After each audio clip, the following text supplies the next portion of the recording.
সকাল বন্ধুরা, নতুন একটা দিনে নতুন সকালে আপনাদের সকলকে স্বাগত জানাই আমার বঙ্গবন্ধু মাসালে। যদিও সকালটা শুভ নয়, কাল দুপুর থেকে ছেলের জ্বর মানে বেশ ভালোই জ্বর, কমছেই না যেন। তো ওই সারাটা দিন ওই ওষুধ মানে প্যারাসিটামল আর জলপট্টি এইসব দিয়েই চলছে।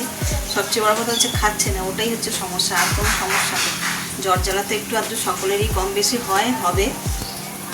যে খাওয়া দাওয়াটা বন্ধ করে দিলে তখন মা তো সেটাই আর কি বেশি চোখ লাগছে। তো সকাল সকাল রান্না শুরু করেছি।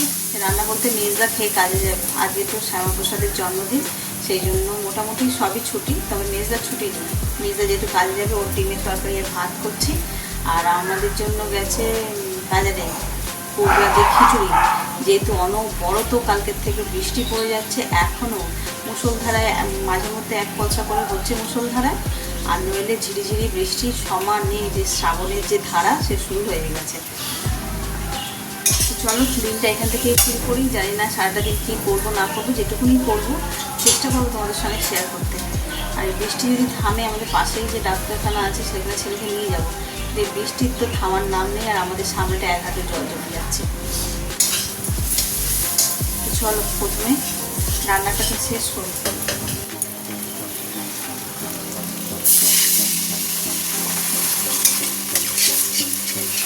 এই যে এখানে মশলাটাকে কষাচ্ছি। এখানে ডিম আর আলু ভেজে নিয়েছি। মেজদা যেহেতু একা খাবে, আর ওই ছোট্ট বাটিতে ভাত করেছি, মেজদার মতনই আর কি।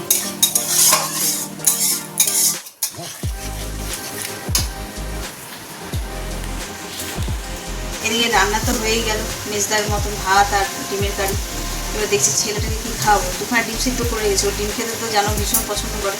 ডিমটা মানে খাওয়াই আর কি। আর যদি ডিম না খায় তাহলে দেখবো পরোটা করে দেবো, একটু খাই কিনা জিজ্ঞাসা করি আগে। কোন যেটা খাবে সেটাই করে দেবো, নাহলে সবই নষ্ট হবে আর কি।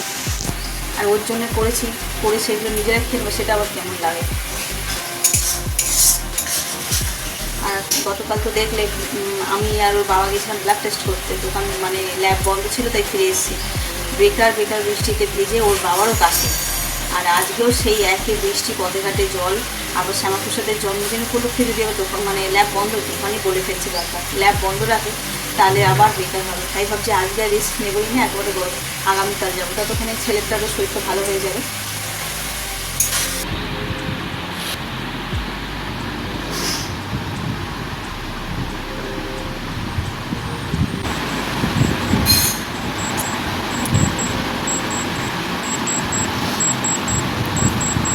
এক 1.5 এই যে ওখানে নিয়ে বেরোচ্ছি।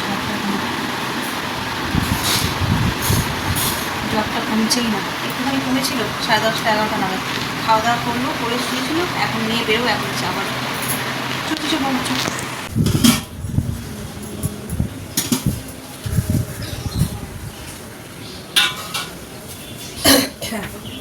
ডাক্তারখানা থেকে তো অনেকক্ষণ চলে এসেছি, ঘড়িতে বাজে 2:30। রান্না হয়েই গেছে। আজকে হয়েছে খিচুড়ি আর মাছ ভাজা, বেগুন ভাজা। আমার জন্য হয়েছে ডালিয়া খিচুড়ি।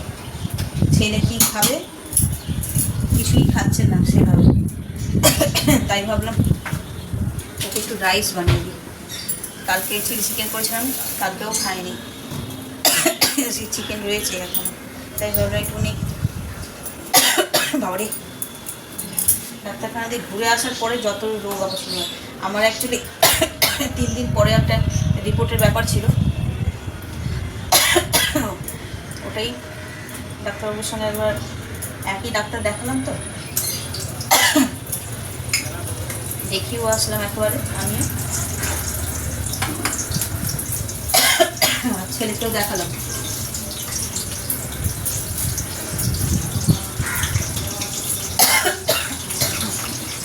কি বলছি, কাজটা কাজতেই সব ভুলে যাচ্ছি।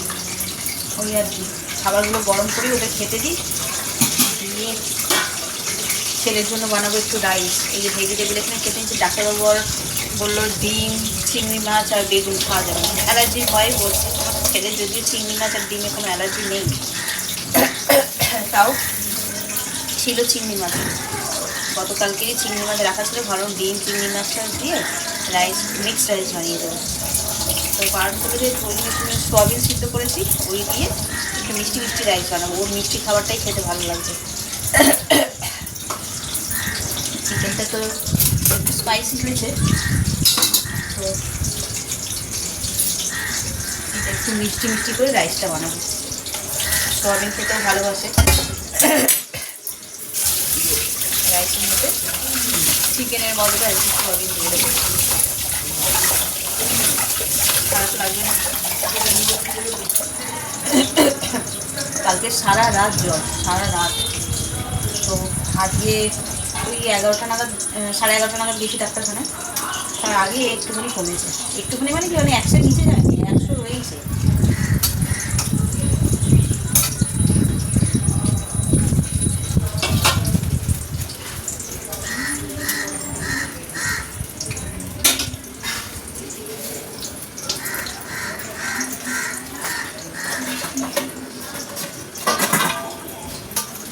চলো বাবারটা বেড়ে দিই, আমার খেতে দেরি আছে।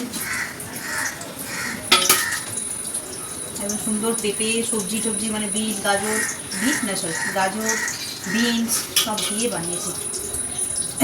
আলুও রয়েছে, বাজারে যে ফুলকপি পাইনি।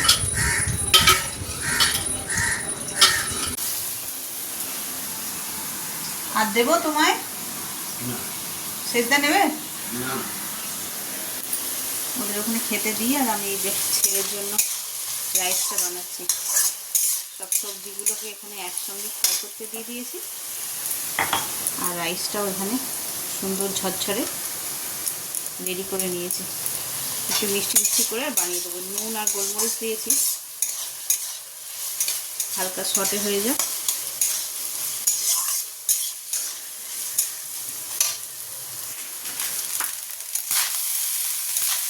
সব কিছু দেওয়া হয়ে গেছে, এবার জাস্ট ভালো করে ফ্রাই করে নেব।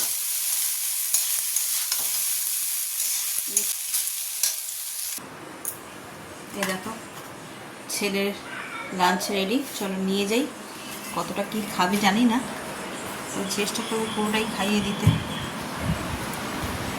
এই যে মুড়ি দিয়ে ঘুমাচ্ছে, চলো ডাকি, ডেকে খাইয়ে দিই।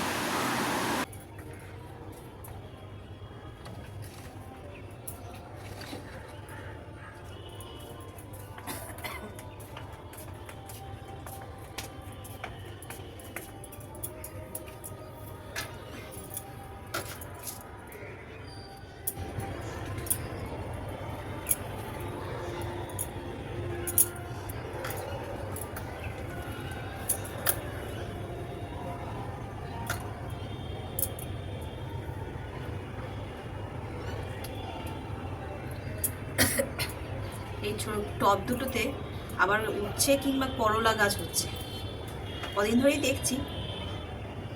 তুলবো তুলবো করে আর তোলা হয়নি, এই করবো বলে। আর এই দেখো ছাদে বসে জাম খেতাম, সেই জামগুলোকে মাটির মধ্যে কোনোভাবে ফেলে দিয়েছি, এই যে গাছ হয়ে গেছে। 3খানা 4খানা চারা বেরিয়েছে, কিন্তু জাম গাছ তো আর এইভাবে হবে না, তুলে ফেলেই দিতে হবে। সবকটা থেকেই চারা বেরিয়ে গেছে জাম গাছের। এটা যদি মাটি হতো, মানে জমি জায়গা হতো, আরামসে এখান থেকে গাছ হয়ে যেত, কিন্তু এর মধ্যে তো রাখা যাবে না। এইটুকুনি টবে আর কি জাম গাছ হবে। এই করলা গাছ দুটো হবে, এই জন্য একটুখানি লাঠি গুঁজে দিই এর মধ্যে।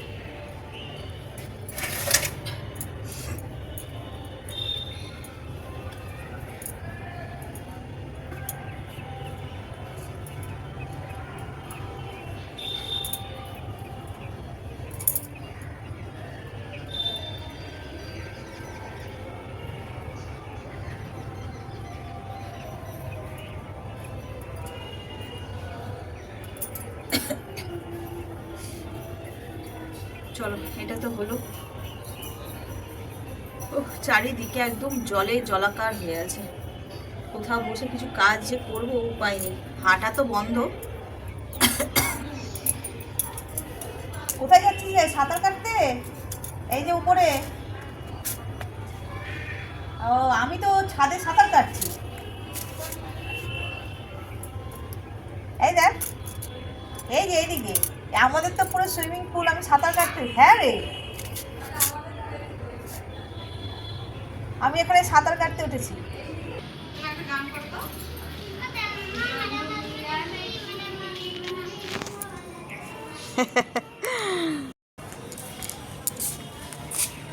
বৃষ্টিতে যেন সবাইকে কেমন একটা ঘরের মধ্যে বন্দি করে রেখেছে। ওইদিকে সোনু নিচে নেমেছে বলে হাঁটতে, একভাবে ঘরের মধ্যে থাকে তো। আর এখন ওর এই সামনেই আমাদের এই মানে কি বলে 2-3 মিনিট গেলে একটা পার্ক আছে, সেখানে বাচ্চাগুলো যেত মাঝে মধ্যে। এইবারই যখন দুষ্টু মিষ্টিরা আসতো তখন যেত ওরা দুই ভাই, ওরাও মাঝে মধ্যেই পার্কে যেত। কিন্তু এখন তো বর্ষাকাল, আর এখন পার্ক পুরো কাদায় জলে ভর্তি, বাচ্চাগুলো যাওয়ার কোনো জায়গা নেই। পিছনটা কি ভালো লাগছে, নইলে পুরো তো মেঘলা হয়ে বৃষ্টি বাদলা শুরু হয়ে যায় সব সময়। মানে বেশ কিছুদিন ধরে 3-4 দিন তো হলো, একে আমি বিছনায় শুয়ে থাকি, বেরোতে পারি না। আর নইলে যদি বা হয়, গতকালকে যেমন এসছিলাম, মানে বেশক্ষণ থাকতে পারিনি, ওইখানে চুপচাপ বসে বসে চলে গেছি। একটু যে হাঁটাহাঁটি করে পায়চারি করবো হয়নি। তোমার সেই স্কোপই নেই, যা বৃষ্টি বাদলা শুরু হয়েছে। বিকেলবেলাটায় ছাদে আসলে বেশ ভালো লাগে। এই সময়টা পাখিরা সব যে যার গন্তব্যস্থলে ফেরে, পুরো আকাশ জুড়ে পাখিদের আওয়াজ কিচির কিচির করতে করতে এদিক থেকে ওদিকে যায়। ডাক্তারখানা দিয়ে ঘুরে এলাম, তারপরে আমার কাশি শুরু হলো। এবার কি বলবো বলো, কাশিটা কিন্তু আমার ছিলই না। ছেলেটা প্রথম থেকেই কাশছে, তারপরে গিয়ে জ্বর হলো। ডাক্তারবাবুকে তেমনটাই বললাম, উনি আবার আমাকে দেখে বললো যে আজকে আপনি ছেলেকে নিয়ে ডাক্তার দেখাতে এসেছেন, আপনাকে যা দেখছি আপনার মনে হয় না আর কোনো ভয়ের ব্যাপার আছে, বা টেস্টের ম্যালেরিয়ার এই সমস্ত টেস্ট করাতে হবে। তা আমাকে বলে কাশি নামছে, আমার তো কাশি নেই, মানে সে কাশি নিয়ে কোনো সমস্যাই নেই। এবার যখন থেকে বাড়িতে এসেছি, আসার পর থেকেই দেখি গলা খুসখুস করছে আর কেমন একটা কাশি হচ্ছে। বিরক্তিকর যেন। ফড়িং উঠছে, তার মানে আবার বৃষ্টি হবে আমাদের। আমি জানি না এটা সত্যি কি মিথ্যে, মানে তোমরা কে কজন জানো জানি না। একসঙ্গে অনেক ফড়িং একভাবে যদি উড়ে বেড়ায় না একটা জায়গার মধ্যে, এর মানেই হচ্ছে যে বৃষ্টি হবে আবার। এই যে, আর এই বর্ষাকালেই ফড়িং দেখতে পাওয়া যায় বেশি। বড় বড় ফড়িংগুলো, ছোটো ছোটোও নয়, বেশ এরকম সাইজের বড় বড় ফড়িং।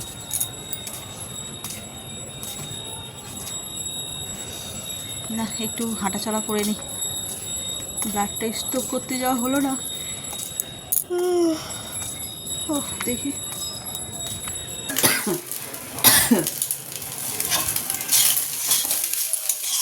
সকালের খাবারগুলো একটু গরম করে নিচ্ছি। ছেলের জন্য রাইস বানিয়েছিলাম, দুগাল খেলো। রয়েছে আমার ডালিয়া, এখানে রয়েছে, এটা একটু গরম করে নিই। এখানে খিচুড়ি রয়েছে একটা। তো সব খাবারই মোটামুটি রয়েছে। এই মিলিয়ে মিশিয়ে অল্প রুটি আনতে দিয়েছি, ওতে হয়ে যাবে। আর দেখি অল্প করে একটু আলু ভাজবো। আবার আমার যেন শরীরটা আবার খারাপ করছে, সেই গা হাত পা যন্ত্রণা, গলা ফুসফুস করছে, মাথা যন্ত্রণা করছে। ছেলেটারও বিকেল থেকে ঠিক ছিল, আমি বলতে কটা বাজে 8:20, ও দেখছি আবার জ্বরটা আসছে। ভাবলাম যদি আর আসবে না, খাবারটা খেয়ে নিয়ে তারপরে আসতে ভালো হবে। তখন থেকে তো সেভাবে কিছু খাওয়া দাওয়াই করছে না। যে রাইসটা ভেজে রাখি, কেউ না কেউ খেয়ে নেবে।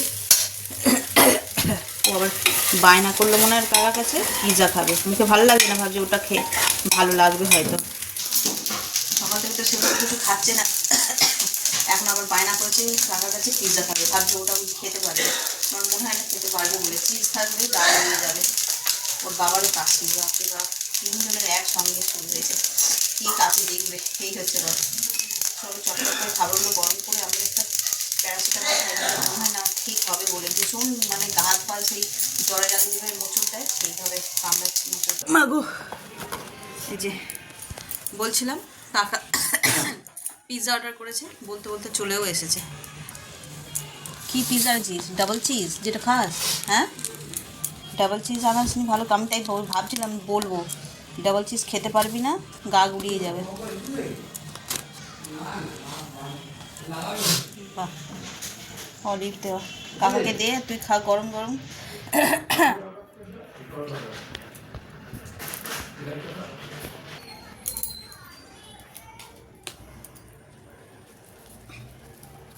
দিবি না বাবু?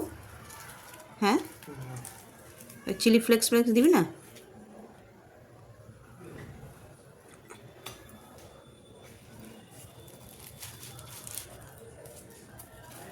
আনলি তো ভালো লাগলে হয়।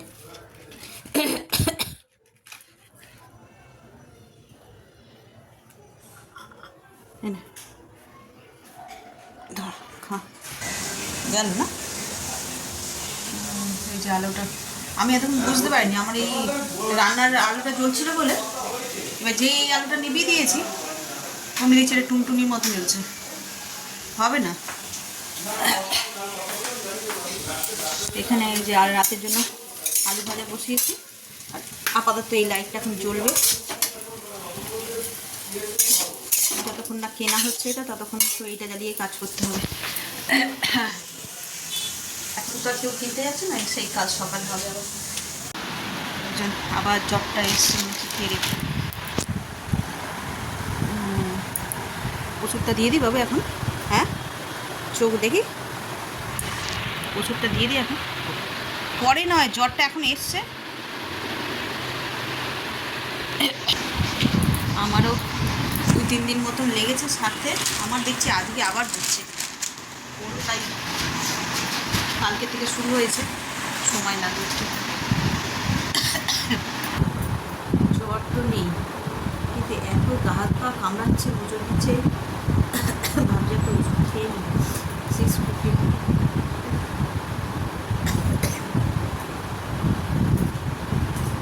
খাওয়া দাওয়া সব কমপ্লিট, ছেলে আর খেলো না, সন্ধ্যেবেলা পিৎজা খেয়েছিল, ওই খেয়ে এমনি মুখে স্বাদ নিয়ে খেতে চাইছেই না,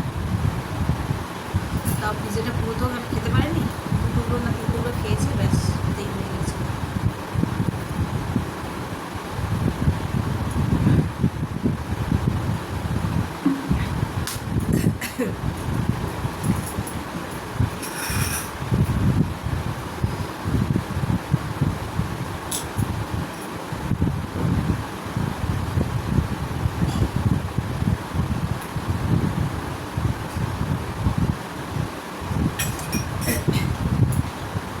সারাদিনে শুধু ওষুধই খেয়ে গেলাম, এইটার পরে ওইটা, ওইটার পরে এইটা।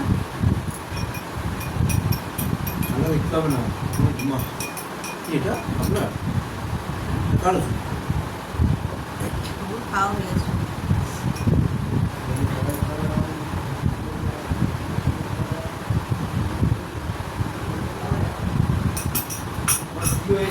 ফোনে করা যাবে না, ফোনে এটা আনা যাবে না, আমার ফোনে করা যাবে না। যায়, ওই ফোনের তো দরকার নেই, ও তো ছবি, আবার ফোনের কি আছে। তো চলো, ওষুধের পর্ব মিটলো, আর ভিডিওটাকে এই পর্যন্তই রাখছি। জানি সেভাবে ভিডিও কিছুই করতে পারছি না, তাও যদি দেখে কিছু ভালো লাগে তো please like, comment, share, subscribe. সকলে ভালো থাকবেন, সুস্থ থাকবেন। আগামীকাল আবার একটা নতুন দিনের সঙ্গে দেখা হচ্ছে। Good night. শোনো না বাবু, ছেলের এখনও 102.8 জ্বর, সেই নিয়ে পাগল হচ্ছে, খেলাধুলা।